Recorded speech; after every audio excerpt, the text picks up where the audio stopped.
Hank Boomershine actually was working on a new core. We had talked about the success we had with the Cell Pearl, and the Rogue Cell, and we've utilized the Pearl. We did the solid, the original solid. We went into a hybrid, and it was next to look at the technology change, and that's something we've always done at Roto Grip.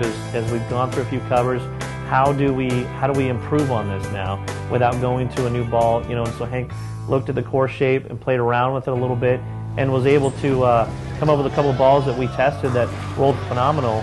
And we actually after doing some testing, we decided we found a part that was gonna be stronger than the original. Really, we were looking for the next cell and what to do, as opposed to going on to a new weight block. And again, the Mutant Cell is a great complement to the original cell.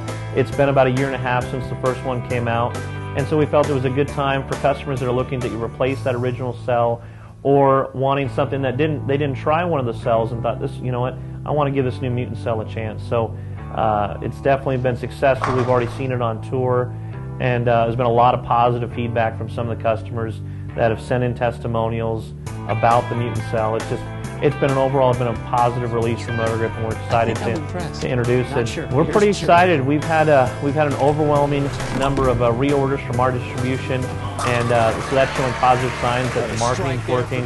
The ball reaction is being well accepted.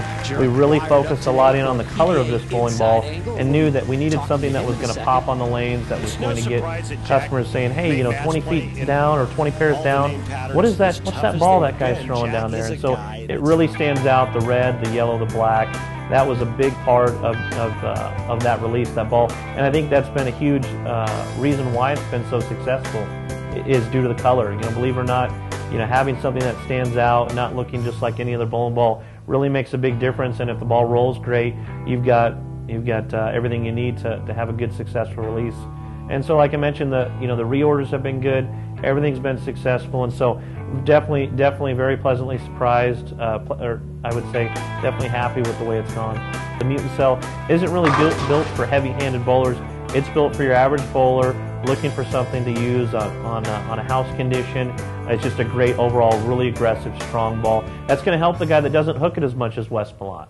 We've had a lot of pro shops calling, and even distributors reordering like crazy right now, just because they want to make sure they get those balls in stock and they get to take advantage of as many sales as they can.